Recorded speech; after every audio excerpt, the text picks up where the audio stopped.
বলেন মুত্তাকি পরিষ্কার বান্দা যারা হয়, আল্লাহ ওয়ালা বান্দা যারা হয়, তাদের এক নম্বর আলামত হলো শেষ রাত্র হয়ে গেলে এদের বিছানার সঙ্গে পিঠের কোনো কানেকশন থাকে না।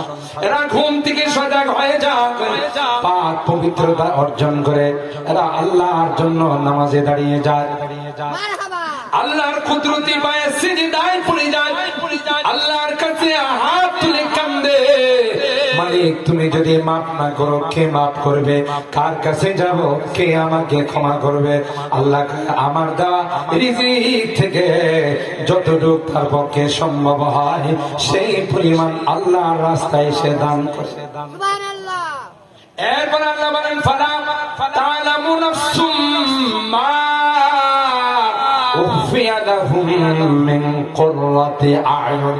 তোমরা জানো না আজকের গহরদাঙ্গা রাস্তায় প্রোগ্রামে 3 দিনের জন্য হিজরত করে জান মারলে এখানে উপস্থিত হয়েছো, আল্লাহ ডাক দিয়া কয় তোমাদের জন্য আমি কি রেখে দিয়েছি, পুরস্কার হিসাবে কি রেখে দিয়েছি।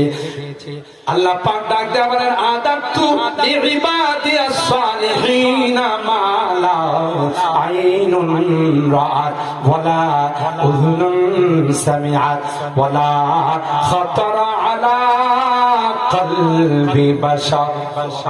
সুবহানাল্লাহ। এ নেককার বান্দারা যারা ইস্তাহি নফসের জন্য আত্মশুদ্ধির জন্য এখানে উপস্থিত হয়েছো, আল্লাহ ডাক দিয়া কয় তোমাদের জন্য যে জান্নাত বানাইছি এই জান্নাত জীবনে কোনদিন তোমাদের দুনিয়ার চোখ দিয়া দেখো, দুনিয়ার কান দিয়ে কোনদিন শুনো না, দুনিয়ার কলব দিয়ে কোনদিন তোমরা ধারণা করতে পারো। আল্লাহ কয় যারা তাহাজ্জুদ পড়ে, যারা বাড়িঘর থেকে 3 দিনের জন্য হিজরত করে ইস্তাহি মাহফিলে আত্মশুদ্ধির মাহফিলে যারা উপস্থিত হয়েছে, আল্লাহ ডাক দেয়া কয় তাদের জন্য এত সুন্দর জান্নাতের ব্যবস্থা করলাম। সুবহানাল্লাহ।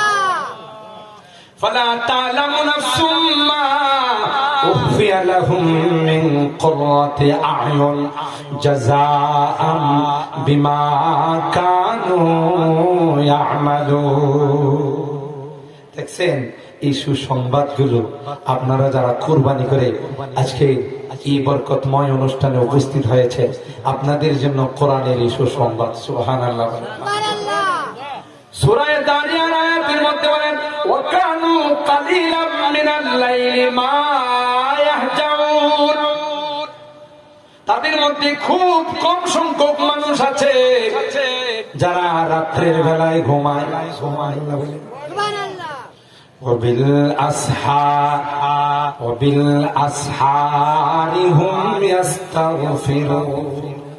ভোর রাত্রে হলে গভীর রজনী হয়ে গেলে এরা তাদের মাওলার কাছে শুধু ক্ষমা চায়, শুধু দোয়া করে। সুবহানাল্লাহ।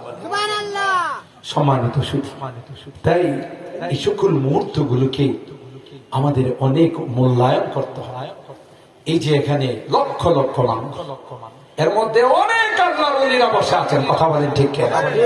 এই বিশাল মাজমা, এর মধ্যে যখন আল্লাহর ওলিদের সঙ্গে আমরা হাত উঠাই, আমাদের হাত কি ফেরত আসবে? কথা গান। আপনারা এই যে ধানের মধ্যে 2 রকমের ধান আছে না, সিটা ধান আছে না? যখন ধান আপনি বিক্রি করতে যান, এর মধ্যে যদি আধা কেজি 1 কেজি সিটা ধান থাকে, এটি কি ওই ধানের সমপরিমাণ মূল্য দেয় না? না, আলাদা করে বলে যে এটা 10 টাকা মূল্য, 3 টাকা মূল্য কথা বলে। কেন? কারণ একটাই, ওই যে আসল ধানের সঙ্গে সিটা ধান মিলে গেছে। কথা কার শানিদাম কি দুরুজে উমিদ বিম, শানিদাম কি দুরুজে উমিদ বিম, বদারা বনে কা ববখশর করি, বদারা বনে কা ববখশর করি। কই আল্লামা শেখ সাদি বলতেছেন, শুনছি ভয় এবং আশার যে দিন হবে, সেই দিন আল্লাহ নেককারদের সঙ্গে বদকার যারা তাদেরকেও মাফ করে দেন। সুবহানাল্লাহ। এ ভাই শেষ কথা বলে যাচ্ছি, আমরা এখানে মুজাহিদ মিল্লাত মুজাহিদ আজম আল্লামা সদর সাহেব রাহিমাহুল্লাহ তার ভালোবাসা নিয়ে আসছি, কথা বলেন ঠিক কিনা? গোটা দক্ষিণবঙ্গে যত মাদ্রাসা এই আল্লাহর ওলির নামে মাদ্রাসার নামকরণ করা হয়, ঠিক কিনা বলেন? ঠিক কিনা বলেন? কারণ একটাই, আল্লাহ যখন হযরত সদর সাহেব রাহমাতুল্লাহি আলাইহি জান্নাতে দিবেন, তখন পিছনে পিছনে আমরাও লাইন ধরব, কথা ঠিক। মন্ত্রী, এমপি, ভিআইপি গেস্ট যখন কোনো দাওয়াতে যায়, তার সাথে কিছু চেলাফেলা থাকে না? থাকে না? আসলে কম। যখন মন্ত্রীকে, এমপিকে ভিআইপি রুমে ঢোকা, তখন গেটম্যান থাকে না? কয়েকজন পাহারাদার থাকে, সিকিউরিটি গার্ড থাকে, গেটম্যান থাকে। সাথে যখন কোন লোক ঢুকতে চায়, মন্ত্রী ঢুকবে, সাথে লোক ছাড়েন, আমরা মন্ত্রী লোক, কথা কয় না, সাথে ধাক্কা দিয়ে ঢুকে না? ঢুকে না?